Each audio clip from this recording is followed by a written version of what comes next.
Hi, everybody, and welcome to the Pat Jones Show. I'm Robbie Robertson, along with Oklahoma State head football coach Pat Jones. Game 2 of the Cowboy season saw OSU go on the road to Gainesville, Florida, to take on the Florida Gators. And let's just say there are going to be better days ahead for Oklahoma State. The Cowboys lost to Florida by a score of 50-7. And Pat, I thought Florida played a very good ball game for a season opener and all the hype that was going on down there. Robbie, I think they've got a good football team. I think we were a little bit intimidated and somewhat flat, quite honestly. We'd been a little bit that way in practice. I don't know really why those things happened, but I think we were. But I think a better part of it was just had to do with Florida being pretty good. That's an impressive place to play. I've been in a lot of stadiums over the last 20-some-odd years, and 75,000 plus, the largest crowd in the history of Florida Field. They were gunned up, obviously, and Florida played well. They've got a very good football team. Okay, it was a hot and humid day down in Gainesville, Florida, and we'll come back with first quarter highlights when the Pat Jones Show continues.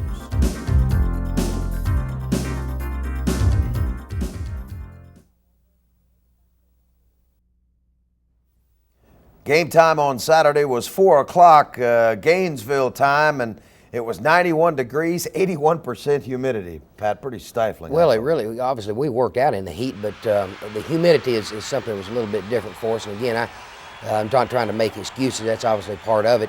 I think some of our guys, Robbie, obviously found out what it's like to go into a hostile environment where the people, you can see them fanning themselves and the whole bit down there. But they were ready to play. The crowd was really gunned up. Florida had won the toss, elected to receive. You're going to see us here get down the field, and again, we're acting like that we kind of want to play here early on. Now, again, the emotions involved in something like this, I think you've got to be real mature and obviously pretty talented to go into this type of setting and have a legitimate chance to win, unless the other team just turns around and stinks it up, which they did not. It found a little bit of a crack, not very much, and ran it back up there. You can see early on now they're going to be a little bit of a play action pass. They hit the ball in some seams on us that linebacker wise, that some of our linebackers kind of got floated around a little bit. They jumped up on some short routes and this is a level that's a little bit hard to cover. Again, they opened, as you can see, he's right over the top of linebackers, right in front of the deep secondary defenders. And now they did try some no huddle stuff here, which really I did not think was a factor. Again, he's throwing on, this is a nice throw. Again, he greased the ball into a pretty good seam there, but they've gone 1, 2, 3, marched right down the field here. They just try a running play and don't make very much. But Matthews did a pretty nice job of making some pretty good throws. I thought the key thing, we never really could get a great deal of pressure on him at all. You can say he's turn around, toss it, run the sweep, and circle us and score. Of course, now the worst thing that you want to happen, obviously, in this kind of stadium is for them to do something quickly and get the crowd all revved up. And it takes them about 5 plays to go down there and lickety-split at 7-0. Guy kicks the ball through the end zone, and it's tremendously loud. And, again, all the Gator fans are going berserk at this point. There were some things that we did a fairly good job of. Chris does a nice job of scrambling here. Obviously we didn't do enough good things to have a chance to win, but here's a good run here on Cecil Wilson's part. Hudson ended up with, I think, 93 yards in positive yards for the day, and ended up, I think, with 86 net. We didn't play him really much in the fourth quarter. You can see they batted this one down. Excuse me. You can see how here they come with a blitz. We turn a guy completely loose in Chris's face, and he's just got to try to dump the ball off. They've got very good personnel on defense, and they attack you. You can see right here, he absolutely no time to throw. And again, this place is going completely bonkers at this point. We run the punt team out on the field. Blanchard, by and large, did a pretty good job of punting. We get one blocked at the latter stages of the game, but here they've got us, they're ahead 7-0. Now they've got the ball out around midfield, and we're trying to bluff a little blitz ourselves. He comes back, fires deep. Joe King's got it covered. With them, the ball around midfield, obviously you kind of backed up to start with. Here they run a draw, make some yards on the thing. I don't know. I think, again, some young guys really found out how good you got to play against these type of people. Now, they mess around and fumble the ball out in here, and did we get this one or not? Yes, sir. Right? Jason Gilden came up with it. So now we take it over around midfield. Gerald almost came out of this one. We were trying to change the snap count around, obviously to keep them off rhythm. You can see how they're getting around the football. Our guys had some problems here, but we felt like it was something we had to do. Nice little throw and catch right here. We made some first downs. A nice job by Ronnie Fisher. Now we've got to come in and punt. I thought maybe we could kick them down on their end of the field. And Kerry hit this one off the side of his foot a little bit, but they've still got to take over inside their 20-yard line. They start at the 17. 17-yard line. Here again, you can see the play action. He's scrambling around. Come on, Michael Woolridge. We've got some decent pressure. He just kind of throws the ball away here. The thing I thought Matthews, their quarterback, did a good job was really not panicking and throwing the ball right to us. You can see his little check-through type stuff, or backs going through the line of scrimmage. And you've got to be pretty disciplined as linebackers not to bite up and try to cover the wrong people. Again, yeah, you've got to be pretty good at tackling too. I don't think these backs are necessarily great players that they've got, but they're big, strong guys. Again, hey, you've got to do more than just kind of run up there and fall down in front of one of them, which we didn't really do a real good job of. But welcome to big-time football for a couple of our second-year freshman linebackers. Reuben Oliver batted this ball down. Again, the telling factor here to me is, if you can kind of watch this, and he's basically able, this is a nice throw and catch here. Yeah, perfect throw and catch. We had Michael Woolridge, had him somewhat covered. Obviously, again, you got to do Steve. He's probably all upset about something now.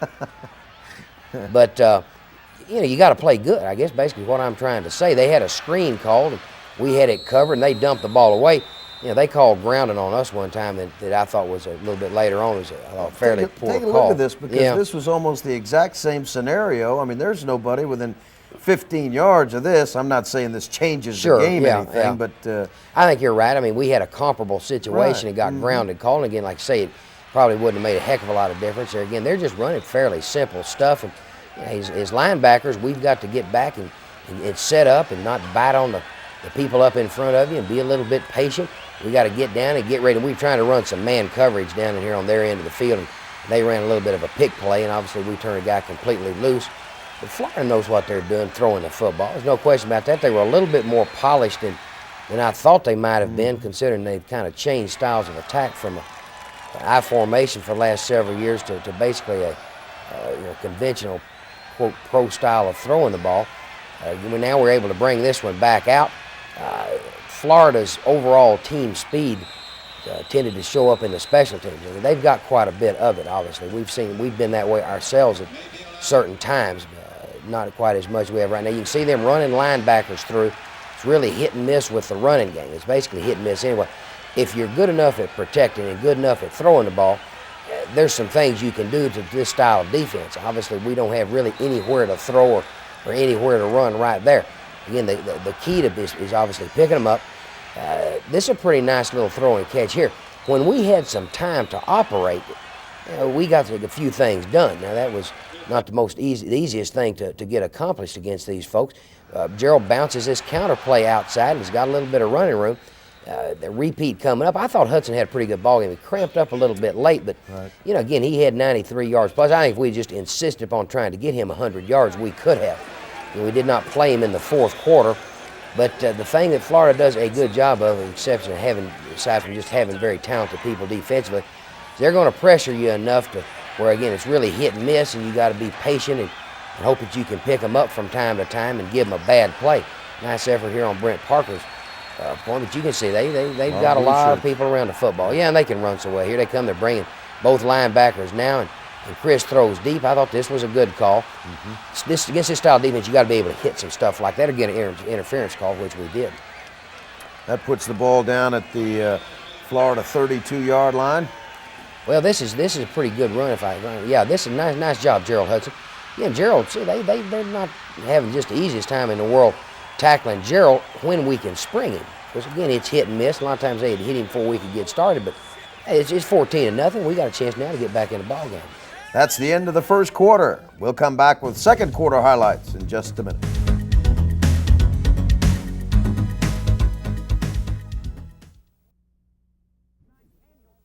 The 24-yard run by Gerald Hudson on the final play of the first quarter put the ball on the Florida 8-yard line. You got a pretty good drive going here. Well, I'll be real honest with you, Robbie. This probably sounds bad, but at times we moved the ball a little bit better than I thought we would. Be real honest with you, as good as Florida is defensively.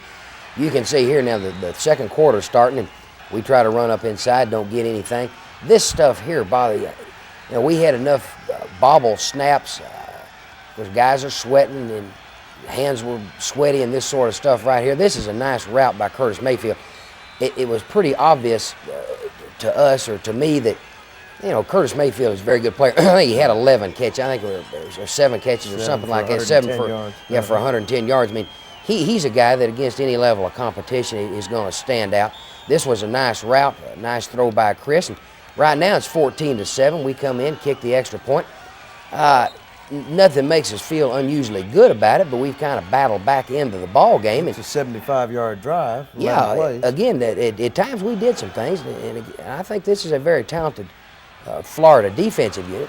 We kicked the ball through the end zone. Florida's going to start down on their 20 now, but yeah, it was a good drive. We got some things going, and we're not feeling necessarily real good about anything, but okay, here again, play action. You can see you got a guy in behind us and one guy in front of us, and then they break a guy in that intermediate area, which we hit some ourselves.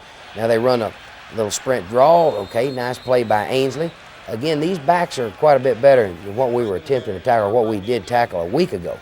You got to do more than just kind of fall in front of them or try to butt them down or something like this. Okay, see, this stuff, what they're throwing right here is really not complicated. We had some guys that ran out of zones. I think it got a little bit frustrated and kind of floated around at times. We missed a tackle right here. We missed a tackle right here. Reuben Oliver did a good job. Charles Verner did a good job. But they got us on our heels. We were lucky here. They didn't hit this, and we were playing man coverage, and Woolridge was close, but they could have caught that ball. Again, when they got us on our heels, oh gosh, another one that we were pretty lucky that they didn't catch that one on. But when they can do a good job of mixing the run, mixing the pass, when you don't have just a premier pass rusher, nice break right here by I think it was Charles Verner, and I thought that was a good call. And we've kind of stiffened up here a little bit, played pretty good other than, again, missing tackles, which as the ball game wore on, we were able to roll a few people in. Again, he hit it 17-7 at this point, but I think they wore us down. You line up and have to rush the passer down after down after down. No more real depth than we've got, and then that's going to be fairly telling on you. Again, they did a good job of covering the kicks. We run a little draw play, make a little bit, not much. They can recover when you can run as well as they can. You can recover. Sometimes those holes close fairly rapidly. Play action here. Nice throw and catch. And you can see we've taken over. Replay coming up. Good job of Chris. Great route by Mayfield. Does a nice job of getting his feet down in here.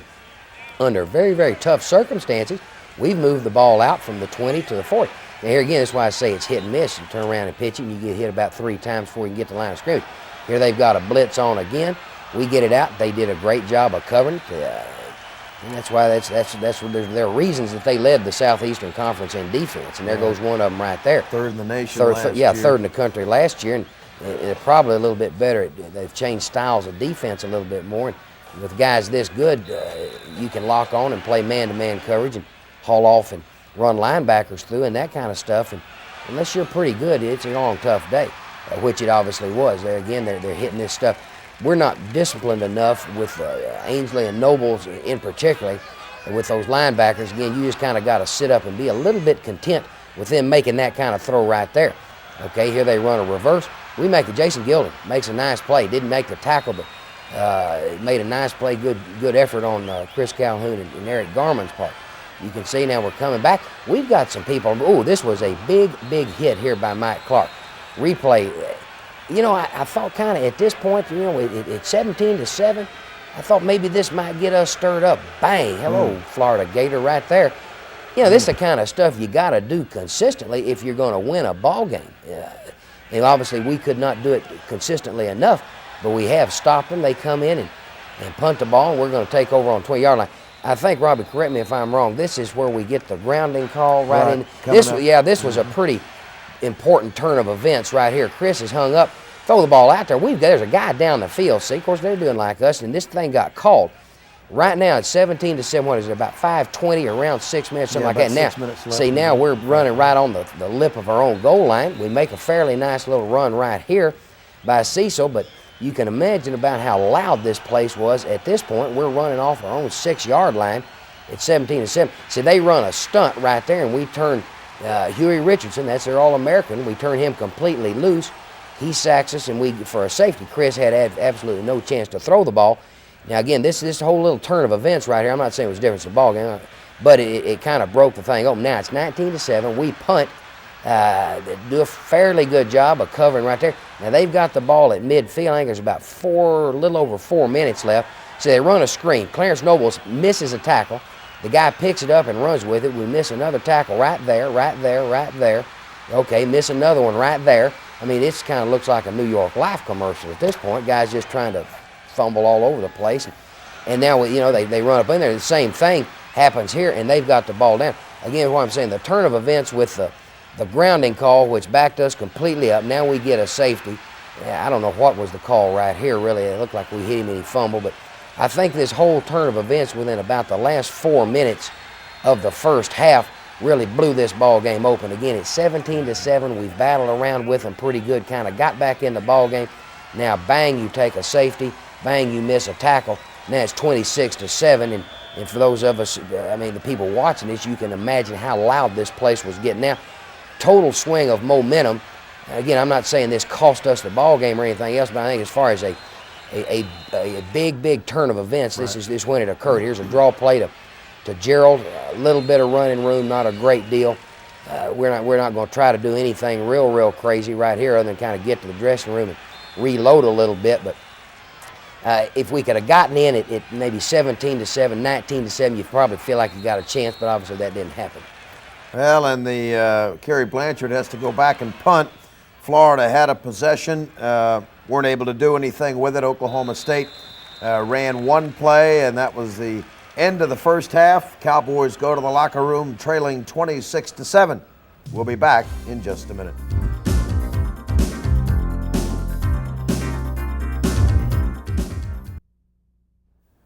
We're at halftime. Oklahoma State trailing Florida 26-7. And Pat, I thought you made a good point. That 9-point swing there at the end of the first half perhaps made a difference. What was the attitude of the ball club as you go into the locker room? Well, Robbie, I think we were pretty stunned. You can tell youngsters what it's like to play in front of 75,000 loud people. You can tell them what it's like to play a defense that's led the Southeastern Conference and stuff like that. But till they get out there and experience it, there's no way that you can get them ready for that sort of thing. I think Mike Clark's hit had given us a little bit of a swing in momentum, but like we were talking about before, then the sequence of events with I'm not saying that the officiating cost us anything, but that whole turn of events, I think, really swung the momentum. We would have to have had something dramatic good happen to us to let us go in halftime feeling like we've got a realistic chance. At 17-7, or maybe at 19-7, or you think you probably got a chance. At 26-7, now you just got to tell them, hey, let's go back out and take it one play at a time and just see what'll happen. Realistically, you probably haven't got a chance as good as these people are defensively, but I do think there was a very big swing of morale going in there at halftime. All right, Cowboys trailing 26-7 at halftime. We'll come back with third quarter highlights when the Pat Jones Show continues.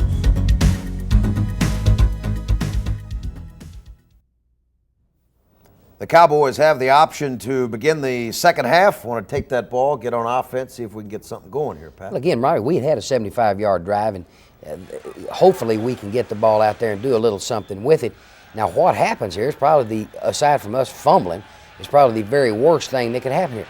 We get the ball, we don't make any kind of big run back, but see, we've got it kind of out there.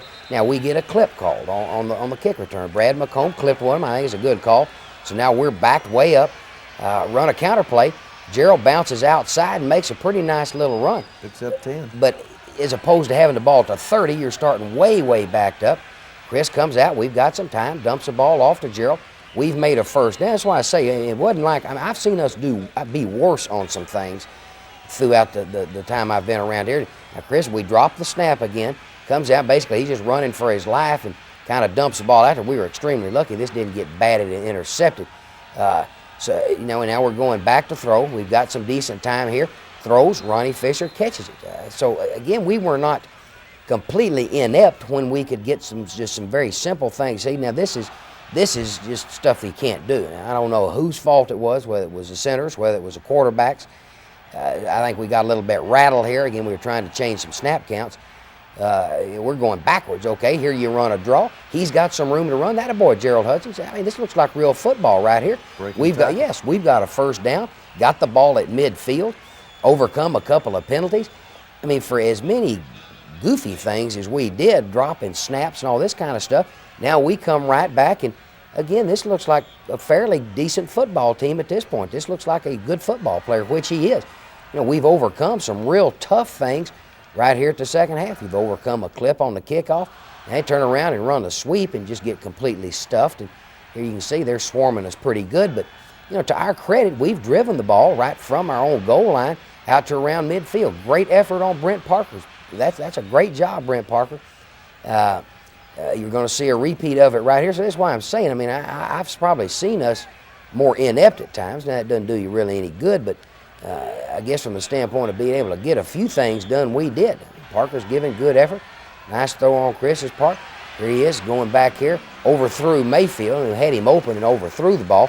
But now we come in, punt the ball, and they got a little bit of pressure here, and that's the same guy that blocks one later on. Oh, see, now right there, if we could have gotten that ball, you know, you might have a chance to kind of get back in the ball game. They've got it at their own 20-yard line, run a play, we hit them. See, right here, it looks like we're kind of trying to play some decent football at this point. I think if Florida had just lined up and tried to run the ball down after down, we might could have probably played halfway decent. But again, they got play action, threw it across. See, we were missing the tackle. They dropped the ball, and then we get it. Here we've got the ball on their side of the field. At the Florida 38-yard line. I don't know whether that was as much them as it was us. You can see they're blitzing, bang, bang, bang, a bunch of Florida Gators around. But you know, defensively, I know I've said this repeatedly, they got a good football team. I thought this was probably a poor selection right here on Chris. It's the only one I thought that, he's having to run for his life right here, obviously, and just kind of throws that ball. Okay, there you go, Curtis Mayfield. Nice throw, nice catch. But now this, and we come in here and say, okay, now I think that this was he hit the kick low because it was a fairly long one, and it hit it, and they block it from in the middle. I don't think they necessarily gave us a big push or guy made a play off the corner. Now they come back, throw deep on us right off the get. They get in behind Mike Clark. The guy Matthews makes a great throw. I won't say great, but nice throw, nice catch, touchdown. So again, we go from being on their end of the field, you got a chance to kick a field goal or get something out of it. Boom, you get a field goal block. Boom, they throw long on you. And now, again, we had so many, about the time it looked like we'd get something going, they'd come out and do something dramatic here. Now their team speed is starting to obviously show up. We're taking the ball over on our own 19-yard line, having to go straight back. Throw, nice job, Chris. Nice job, Scott Copeland. So we're not totally panicking here. Again, under very, very tough circumstances, attaboy Cecil comes in there and runs the ball, makes some positive yards. Coach, I wanted to mention that you made some changes in your offensive line, too. Matt Jost played the first series of the third quarter and then had to sit out because of a bad shoulder. Well, Joe's got his shoulder jammed. I don't really know how bad it is at this point. He had been sick. Okay, we were lucky right there. That ball hit the ground. Curtis needs to get that down. Joe's had been sick last couple of days. We didn't know how long he was really going to be able to go. And then he got his shoulder banged up, so we had to move Scott Webb to tackle and play Scott Hall, another second-year freshman, in there at guard, and come in there, and boom, here he is right here. Now we get the punt block. I mean, you just kind of hanging on here anyway, and again, about the time you do a little something positive, I mean, you can't give these kind of people the ball on your side of the field. Again, he steps. Now, this is the kind of stuff you got to be a little bit patient and then let him hit that kind of stuff. We've gotten back and kind of hung in the zones. All right, come on, men. Rush the passer a little bit better. Threw it off right there. You can see Richie Ainsley missed him, but at least he got up and went after him again. We've got Tracy Price in the ball game. Play action, the guy throws it off. I thought Jay Fleshman had a chance to intercept that, and the ball went right by his hands and comes up in here. Okay, now we got some other guys in the ball game. They got outside. Nice play by Charles Vernon.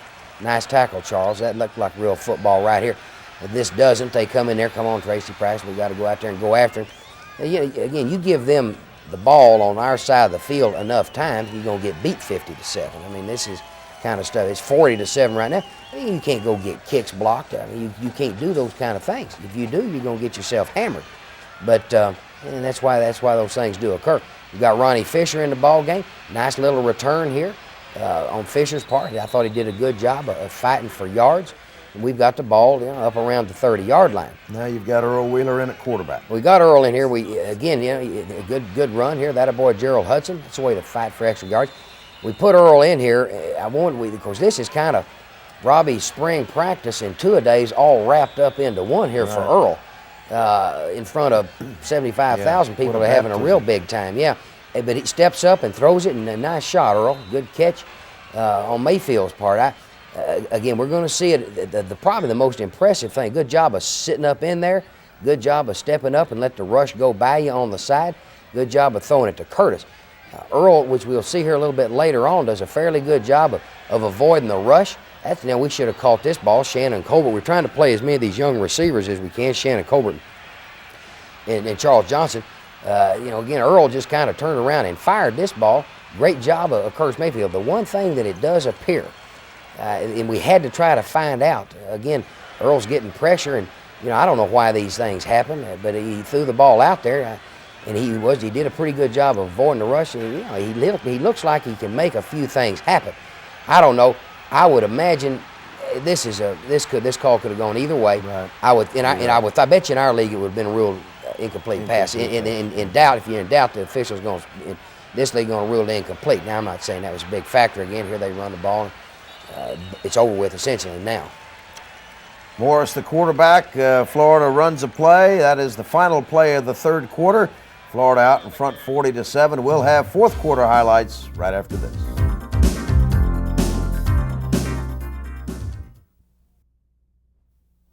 We head to the fourth quarter. Florida has the football at 2nd and 2 on the Cowboy 39-yard line. Trying to get this one over with, yeah, Pat. Basically it's the Florida band in the Southeastern Conference. Unlike the Big 8, the visitors' bench is right underneath the visiting band. Yeah, they've got another quarterback in here. They started playing the theme from Jaws, down in here. And I don't know. I'm surprised I didn't OD on Tylenol. I think I took about 10 of them out there at one time. Again, that's part of big-time college football. Here again, you got to tackle a little bit better than this, men. Now we're wearing down. We had some guys I thought down here. I thought Jason Gilden really did a pretty good job throughout the course of the afternoon. I think Gilden's obviously going to be a very good football player. We've got to do a better job of tackling. Certainly, we run a little blitz right here. We had a guy actually go through the wrong gap, but Richie Ainsley, that was the only time throughout the whole afternoon that we got any real pressure and really got a sack on them. This is youngsters they played at quarterback some last year. They've got a screen called here. Come on, man, let's look and see now. We're just kind of, again, you just can't go try to butt backs like this down. You've got to wrap up and run through them and do all the things you really got to through. Got a decent pressure here. And now they come in and kick a field goal. I don't blame them for kicking a field goal here. I mean, they had the ball game won, but we've done the same thing at other instances. But now it's 43-7, and like I say, the band's playing theme from Jaws and playing it real loud at this point. But everything was loud. Yeah, point. I think it was even loud with those people fanning themselves. Yeah, right. When 75,000 people move fans, I mean, even that gets loud. And when they talk out loud at the same time. Oh, you bet. Now here's Earl. That's a way to set and fire. Good job, Robert Kirksey. I'm encouraged again by what Wheeler did, and say this is pretty much on-the-job training for Earl. Again, we're doing some simple things. He steps up, makes a nice quick throw, fires it in there. That's that same level of route that basically they were hitting on us, which they can't really cover it either when you got some time to throw it. Here we're dropping snaps and this sort of stuff, and now they pick it up. This is how you really get the score run up on you when stuff like this happens. Here they come in and take the ball, run a fake reverse, and we're dragging guys down, and can't anybody tackle anybody and all this kind of stuff. And we've got quite a few other fellas in the ball game, but this is the only thing. I wish we could have just kind of run some plays and, at least kick the ball down the other field. I'd say this is how routes occur. This is kind of kept it from being a little bit worse. They turn around to pitch a ball into the fullback or something like this, and we've got it back. Again, we know this is tough. Look out here, man. We got to do a little bit better job of it. Just can't turn big 92 or 82, and he's having a big time. He thinks college football is real fun right now. Now it's 50-7, and again the band's playing the theme from Jaws even louder at this point. Kickoff.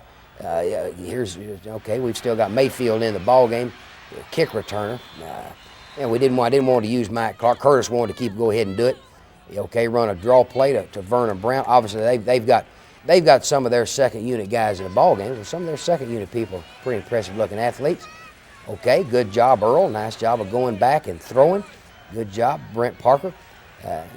We're coming back and firing it out here. He throws it to Vernon. No place to run. You can see their speed, even with their other fellas, is pretty impressive. There you go, Earl. Great throw. Great route, Curtis Mayfield. Nice throw by Earl Wheeler. I'm encouraged, really encouraged by some of the things that Earl did here. He does a pretty good job of avoiding the rush. He threw this ball here about 65 yards. I tell you what, I thought that was a satellite. I thought it was going in orbit. Well, it really was. He threw it a long way. Again, this is, you see, there's people around there. Should have caught that ball. Again, Shannon Colbert, he'll catch those sometimes, but he had a chance to catch a couple of them and ricocheted off. That a boy Earl, that a boy Mayfield. Going to see a repeat around here. I say they didn't have in their entire second unit in the ball game. I saw them run some other fellas back in at times. It's a way to release that football. Nice throw, nice route. Obviously, we're beat at this time, but we're getting a few things done here.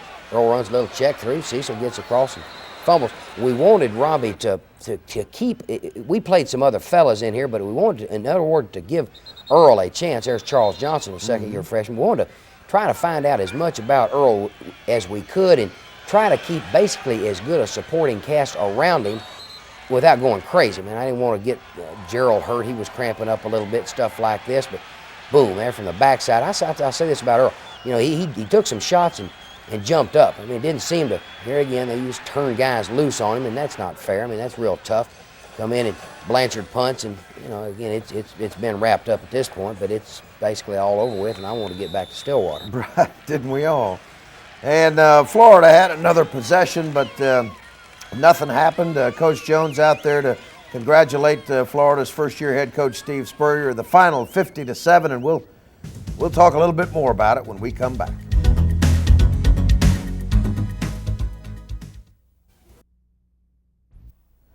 Sometimes maybe you just need that continuous clock. It was good to get that ball game over with. Oklahoma State losing to Florida 50-7. What do you think about a game like that, Pat? Well, Robbie, number one, I think Florida, again, has got a good football team. We're a long way from being a good one, but I think it can be done.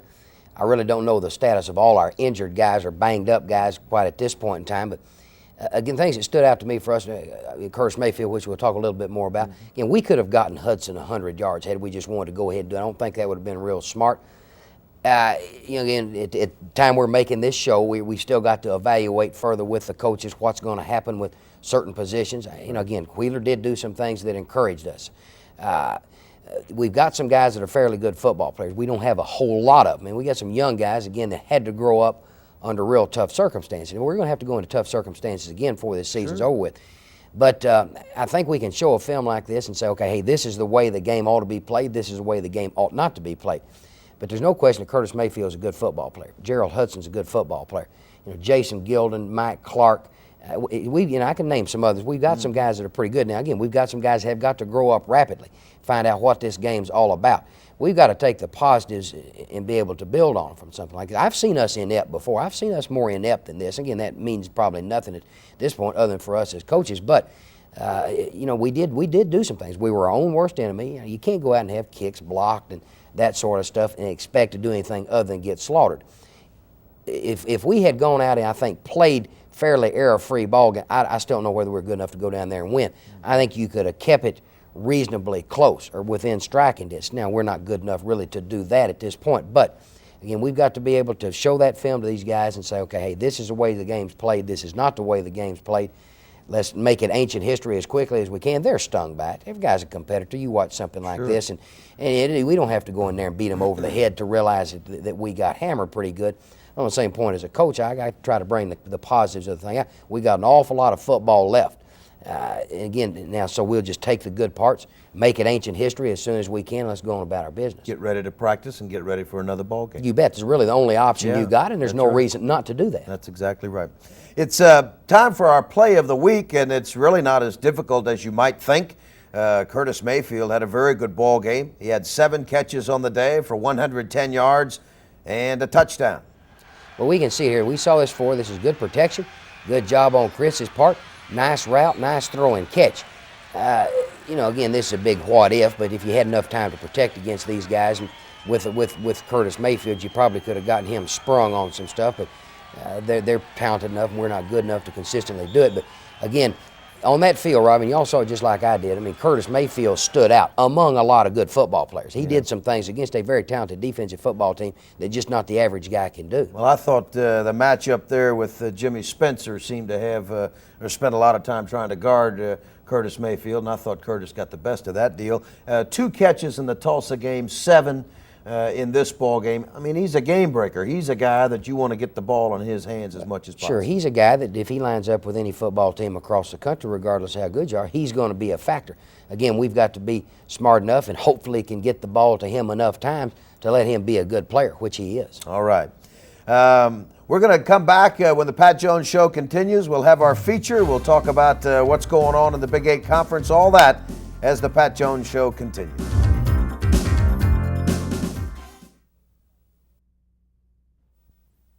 One of the most noticeable changes for Oklahoma State this year is at the quarterback position. For the first time in more than 3 years, someone other than Mike Gundy is running the team.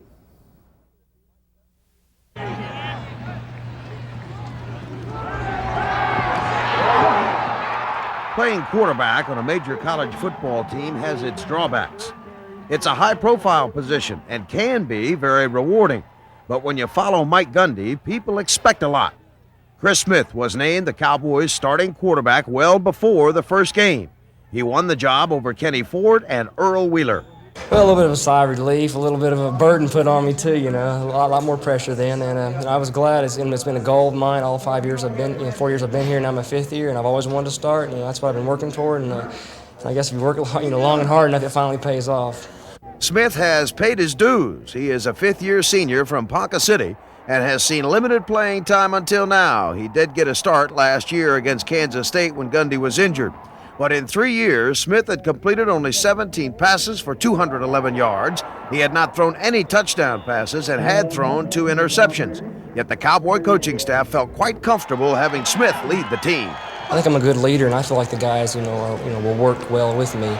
I think I get all 11 guys working together. I think that's the biggest thing our team's got to do a little different than in the past. Is it's going to take all 11 guys, running on all 8 cylinders, not just one guy to make the big play. And I feel I can get us into the right play and run our offense the way it's meant to be run. There is no doubt Chris Smith is smart enough to play this game. He is a 3.8 student in the College of Engineering. This guy is going to be successful in life. But right now, he is looking for some success on the football field. I can visualize a lot of things and dream up a lot of good things, but I just try to take one at a time. Try not to step into bigger shoes than I can fill. Just try to fill my own shoes and just try to perform within my ability. There's a lot of things I can't do, and there's a lot of things I can do. I just try to go out there and do what I can do the best.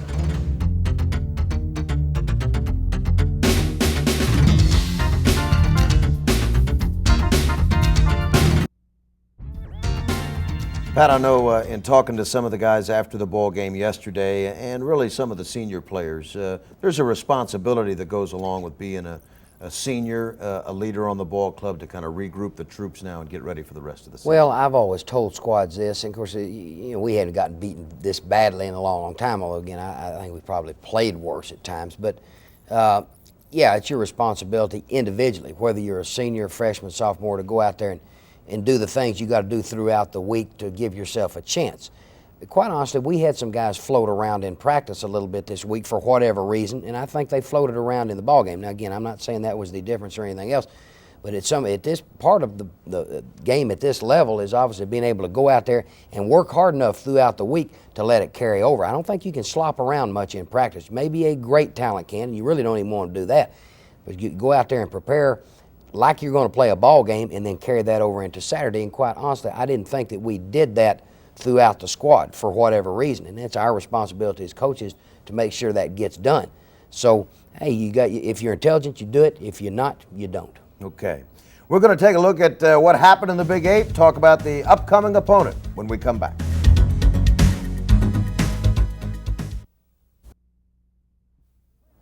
Everybody in the Big 8 Conference was in action either this past Saturday or this previous week. Let's take a look at the results of the Big 8 Conference teams this past week. Last Thursday, Colorado scored with about 12 seconds left, I think it was, to beat Stanford 21-17. Iowa State got a big ball game from Blaze Bryant and beat Northern Iowa 35-6. We'll talk about Northern Iowa here in just a second. Kansas State wins a ball game, beat Western Illinois 27-6. Kansas, after being pounded by Virginia the previous week, came back and beat Oregon State 38-12. Texas Christian surprised Mizzou in Columbia 20-19. Nebraska got the offense rolling, whipped Northern Illinois 60-14, and Oklahoma on the road beat UCLA by a score of 34-14. So, Pat, now you've got Northern Iowa. They got 2 ball games under their belt, 1-1. Beat Southern Illinois, lose to Iowa State. What do you know about the Panthers? Well, really, Rob, at this point, I really don't know a great deal about them. They were 9-2 a year ago. That's where Earl Bruce was prior to him going to Colorado State after Ohio State. So I would imagine they've probably got some players in there. And just what I have heard, the early reports of that game against Iowa State, Northern Iowa hung in there for a pretty good while. Again, I don't really know much about their personnel at this point, but I'm sure that they'll come in here obviously thinking they got a chance to win, and we'll have to prepare well and play well for us to have a chance to win. Again, we'll have to make sure that we don't have any hangover from that trip down to Gainesville. We'll have to be able to put that out of our mind. This will be the type of week where, again, we got to take care of ourselves. We got to go out there, and I'm not saying we're good enough to win on form, because I don't think that. We'll have to play good, but we'll have to see if there's any personnel changes we need to make. We'll have to check the injury status of some guys, and we'll have to get ready to play well. I'm glad we're playing at home. Okay, let's take a look at and see where everybody in the Big 8 Conference is playing this coming week. The Cowboys at home for a 6:30 start against Northern Iowa, and boy, we sure would like to be able to pack the stadium, get the Cowboys back home and beat Northern Iowa. Iowa State goes on the road to play Minnesota. Kansas State will be home this week to take on New Mexico State. Colorado goes on the road to play Illinois. Kansas goes on the road and will play Louisville. Missouri will be home to take on Utah State. Oklahoma will be home to take on Pittsburgh, and Nebraska has the week off. Now, Pat, as far as there was no yelling or screaming in that locker room yesterday, and you explained that you don't have to pound this into these guys here. There's nobody in that locker room that was pleased about what happened down there in Gainesville. But it's just work as normal practice sessions. You do anything differently this week? Well, again, I think that you just got to be able to use this as an experience to learn from. Again, if a guy's got anything about him, you can show him that film and point it out. Some you might have to point out a little bit stronger than other guys. But to make sure, the main thing is we got to make sure that our guys know what's expected of them both in practice and in games. Again, you cannot go out and expect to slop around and go play well. Now, again, practicing well does not guarantee that you will win, but that will probably give you a chance. So I think I won't say business as usual, but again, there's not going to be any big bloodbaths, or we're not going to go out and scrimmage and that kind of stuff. Hey, we might have to make some personnel adjustments, but that's what we're paid to do, or attempt to do. All right.